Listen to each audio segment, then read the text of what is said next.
আসসালামু আলাইকুম প্রিয় শিক্ষার্থীরা, অর্থনীতি বিষয়ক আরেকটি অনলাইন ক্লাসে সবাইকে স্বাগত জানাচ্ছি। আমাদের আজকের পাঠের বিষয় উচ্চ মাধ্যমিক অর্থনীতি প্রথম পত্রের অর্থনৈতিক ব্যবস্থা।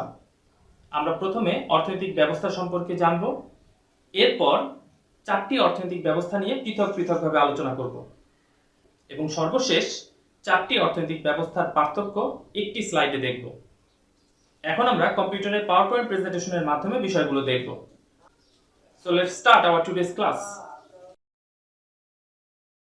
অর্থনৈতিক ব্যবস্থা বা ইকোনমিক সিস্টেম মানুষ যে প্রাতিষ্ঠানিক কাঠামো ও বিধি ব্যবস্থার মধ্যে তার অর্থনৈতিক কার্যাবলী পরিচালনা করে তাকেই অর্থনৈতিক ব্যবস্থা বলে। আমরা অন্যভাবে বলতে পারি, প্রত্যেক দেশের মানুষের অর্থনৈতিক কার্যাবলীকে কেন্দ্র করে নানারূপ সামাজিক ও আইনগত রীতিনীতি গড়ে ওঠে। এই রীতিনীতির প্রাতিষ্ঠানিক কাঠামোকে অর্থনৈতিক ব্যবস্থা বলে।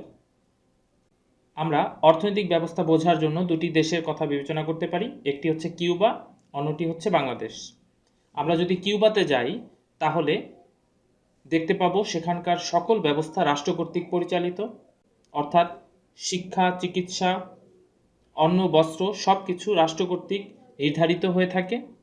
আবার যদি বাংলাদেশের কথা বিবেচনা করি তাহলে দেখব বাংলাদেশে শিক্ষা, চিকিৎসা সহ অন্যান্য নানা বিষয় রাষ্ট্রর পাশাপাশি বেসরকারি খাতও ব্যবস্থা করে থাকে।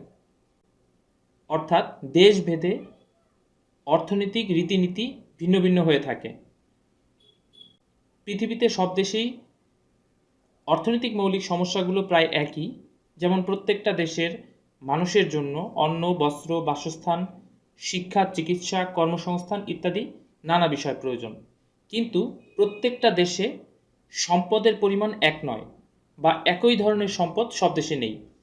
তাই উৎপাদন ও বন্টনের ক্ষেত্রে অর্থাৎ অর্থনৈতিক সমস্যার সমাধানের ক্ষেত্রে এক এক দেশে এক এক রকম রীতিনীতি গড়ে ওঠে। এই গড়ে ওঠা রীতিনীতির প্রাতিষ্ঠানিক কাঠামোকেই অর্থনৈতিক ব্যবস্থা বলা হয়।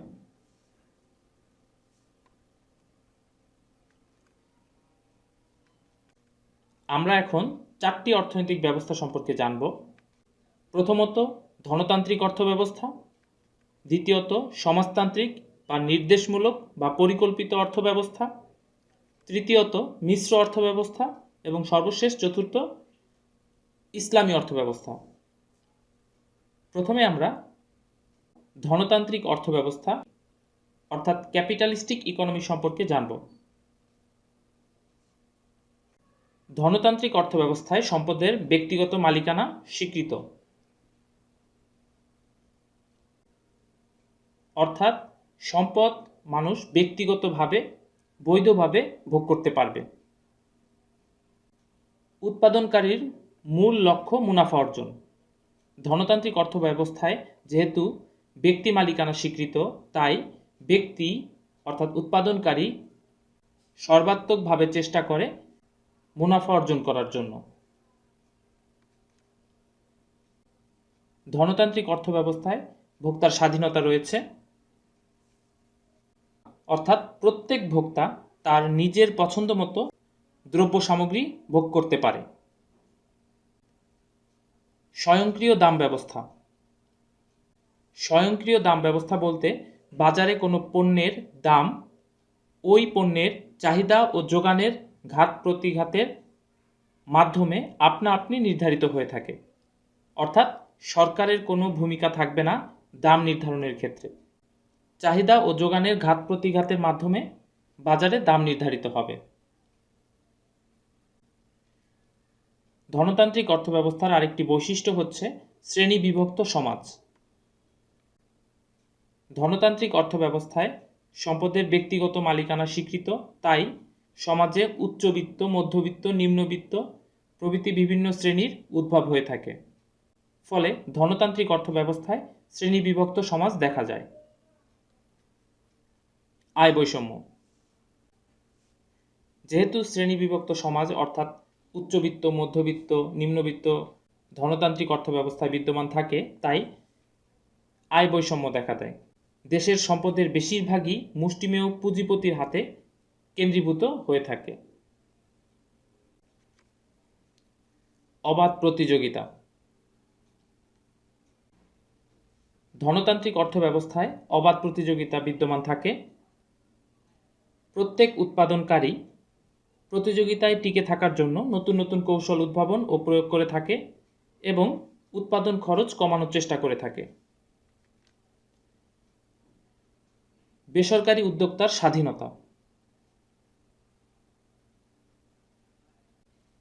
এই অর্থব্যবস্থায় প্রত্যেক উদ্যোক্তা উৎপাদনের ক্ষেত্রে স্বাধীনতা ভোগ করে থাকে।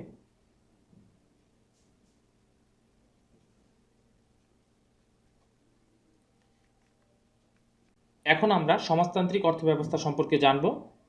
সমাজতান্ত্রিক অর্থব্যবস্থাকে আমরা নির্দেশমূলক অর্থব্যবস্থাও বলে থাকি, কখনো কখনো পরিকল্পিত অর্থব্যবস্থা বলে থাকি। এই অর্থব্যবস্থায় সম্পদের রাষ্ট্রীয় মালিকানা স্বীকৃত,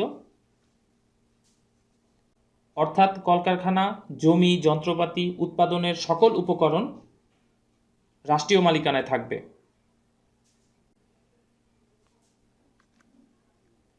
উৎপাদনকারীর মূল লক্ষ্য সামাজিক কল্যাণ, অর্থাৎ রাষ্ট্রের মূল লক্ষ্য হচ্ছে সামাজিক কল্যাণ নিশ্চিত করা। শ্রমিকদের স্বার্থ সংরক্ষণ।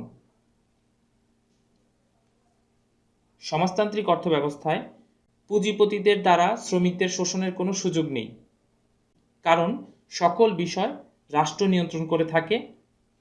রাষ্ট্র শ্রমিকদের স্বার্থ সংরক্ষণের জন্য ন্যায্য মজুরি নির্ধারণ করে থাকে।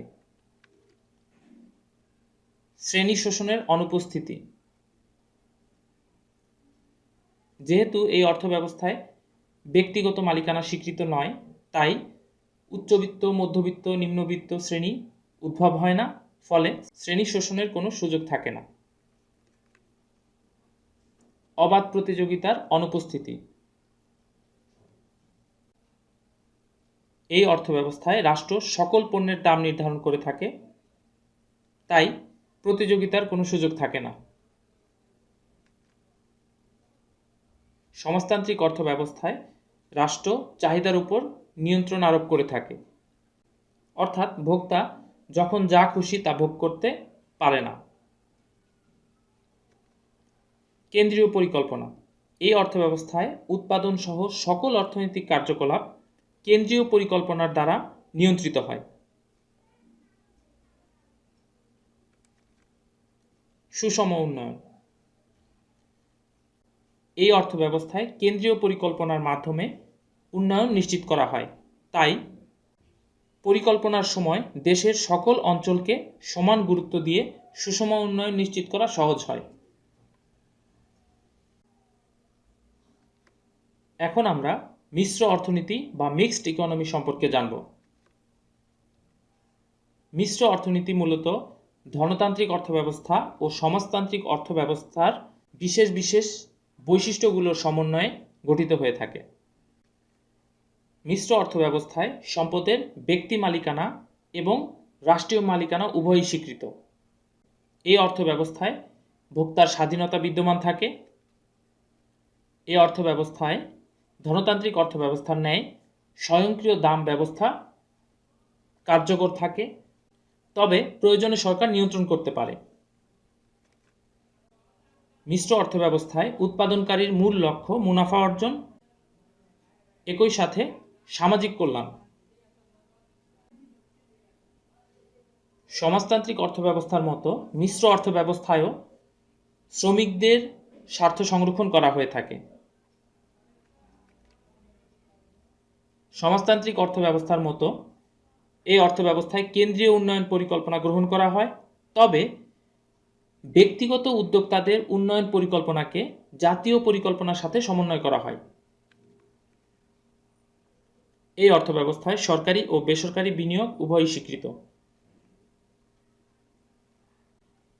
এখন ইসলামী অর্থব্যবস্থা বা ইসলামিক ইকোনমি সম্পর্কে জানব। ইসলামী অর্থব্যবস্থার প্রধান বৈশিষ্ট্য হচ্ছে ইসলামী শরীয়ত মোতাবেক পরিচালিত। পবিত্র কোরআন ও সুন্নাহ হলো ইসলামী অর্থব্যবস্থার মূল উৎস। এই অর্থব্যবস্থায় সম্পদের ব্যক্তিগত মালিকানা স্বীকৃত, তবে যাবতীয় সম্পদের চূড়ান্ত মালিক মহান আল্লাহ তাআলা।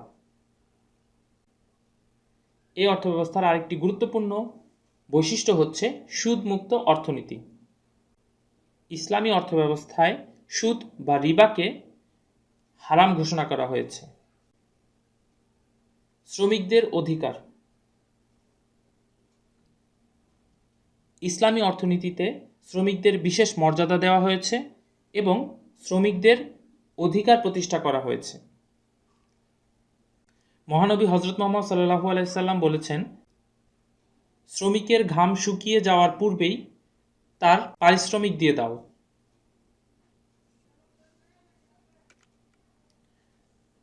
হালাল ও হারামের বিধান। ইসলামী অর্থব্যবস্থায় হালাল ও হারামের বিধান পরিপূর্ণভাবে পালন করা হয়। এই অর্থব্যবস্থায় সামাজিক ন্যায় বিচার প্রতিষ্ঠা করা হয়। ধনী দরিদ্র নির্বিশেষে প্রত্যেক ব্যক্তিকে তার ন্যায্য অধিকার ও সুযোগ সুবিধা দেওয়া হয়। জাকাত ভিত্তিক অর্থব্যবস্থা। ইসলামী শরিয়া মোতাবেক সমাজের বিত্তশালী ব্যক্তিদের জন্য জাকাত দেওয়া ফরজ এবং অসহায় ও দুস্থ ব্যক্তিদের জন্য জাকাতের অর্থ একটি অধিকার হিসেবে বিবেচনা করা হয়। এই অর্থব্যবস্থায় উৎপাদনের ক্ষেত্রে উদ্যোক্তার স্বাধীনতা রয়েছে, তবে রাষ্ট্র ও সমাজের জন্য ক্ষতিকর এমন কোনো পণ্য উৎপাদন করা যাবে না। এখন আমরা চারটি অর্থনৈতিক ব্যবস্থার পার্থক্যগুলো এক নজরে দেখব। ধনতান্ত্রিক অর্থব্যবস্থায় সম্পদের ব্যক্তিগত মালিকানা স্বীকৃত। সমাজতান্ত্রিক অর্থব্যবস্থায় সম্পদের রাষ্ট্রীয় মালিকানা স্বীকৃত। মিশ্র অর্থব্যবস্থায় ব্যক্তিগত ও রাষ্ট্রীয় মালিকানা উভয়ই স্বীকৃত এবং ইসলামী অর্থব্যবস্থায় সম্পদের ব্যক্তিগত মালিকানা স্বীকৃত।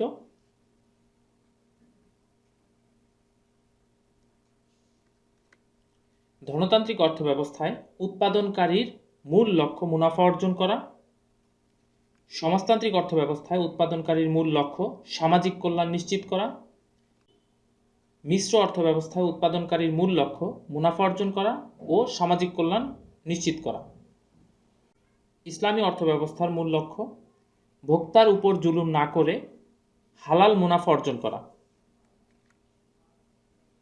ধনতান্ত্রিক অর্থব্যবস্থার উদাহরণ হচ্ছে ইউএসএ এবং হংকং। সমাজতান্ত্রিক অর্থব্যবস্থার উদাহরণ হচ্ছে চীন, কিউবা। মিশ্র অর্থব্যবস্থার উদাহরণ হচ্ছে বাংলাদেশ, ভারত। এবং ইসলামী অর্থব্যবস্থার উদাহরণ হচ্ছে সৌদি আরব, সংযুক্ত আরব আমিরাত বা ইউএই। ধনতান্ত্রিক অর্থব্যবস্থায় ভোক্তার স্বাধীনতা স্বীকৃত। সমাজতান্ত্রিক অর্থব্যবস্থায় ভোক্তার চাহিদার উপর নিয়ন্ত্রণ থাকে। মিশ্র অর্থব্যবস্থায় ভোক্তার স্বাধীনতা স্বীকৃত এবং ইসলামী অর্থব্যবস্থায় হালাল ও হারামের বিষয় থাকায় ভোক্তার উপর নিয়ন্ত্রণ থাকে। ধনতান্ত্রিক অর্থব্যবস্থায় স্বয়ংক্রিয় দাম ব্যবস্থা বিদ্যমান। সমাজতান্ত্রিক অর্থব্যবস্থায় কেন্দ্রীয় কর্তৃপক্ষ দাম নির্ধারণ করে, অর্থাৎ স্বয়ংক্রিয় দাম ব্যবস্থা থাকে না। মিশ্র অর্থব্যবস্থায় স্বয়ংক্রিয় দাম ব্যবস্থা থাকে এবং ইসলামী অর্থব্যবস্থায়ও স্বয়ংক্রিয় দাম ব্যবস্থা থাকে।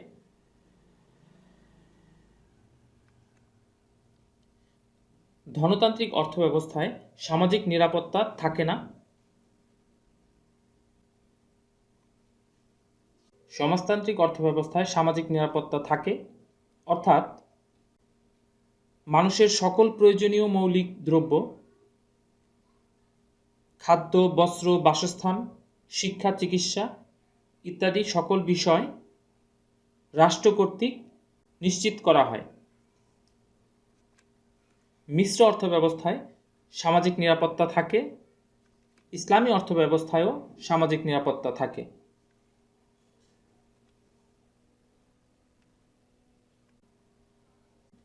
এক নজরে আজকের পাঠ। আমরা প্রথমে অর্থনৈতিক ব্যবস্থা কি সেই বিষয়টি দেখলাম। এরপর চারটি অর্থনৈতিক ব্যবস্থা পৃথক পৃথকভাবে দেখলাম। একটি হচ্ছে ধনতান্ত্রিক অর্থব্যবস্থা, দ্বিতীয়টি সমাজতান্ত্রিক অর্থব্যবস্থা, তৃতীয়টি মিশ্র অর্থব্যবস্থা এবং চতুর্থটি ইসলামী অর্থব্যবস্থা এবং সর্বশেষ বিভিন্ন অর্থনৈতিক ব্যবস্থার মধ্যে পার্থক্যগুলো দেখলাম।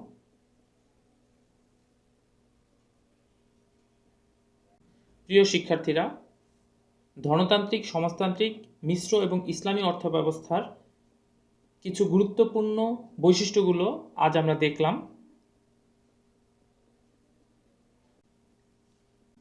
আশা করি তোমরা আজকের এই ক্লাস থেকে 4টি অর্থনৈতিক ব্যবস্থা সম্পর্কে কিছুটা ধারণা পেয়েছ। সবাইকে ধন্যবাদ জানাচ্ছি। অর্থনীতি প্রথম পত্রের প্রথম অধ্যায়ের সুযোগ, ব্যয় ও উৎপাদন সম্ভাবনা রেখা সংক্রান্ত ক্লাসগুলো তোমরা লার্ন ইকোনমিক্স ইউটিউব চ্যানেল থেকে দেখে নিতে পারো। এছাড়া আমার সকল ক্লাসগুলো লার্ন ইকোনমিক্স ইউটিউব চ্যানেলে সংরক্ষিত থাকবে। সবাইকে আবারও ধন্যবাদ জানিয়ে আজকের ক্লাস শেষ করছি। আল্লাহ হাফেজ।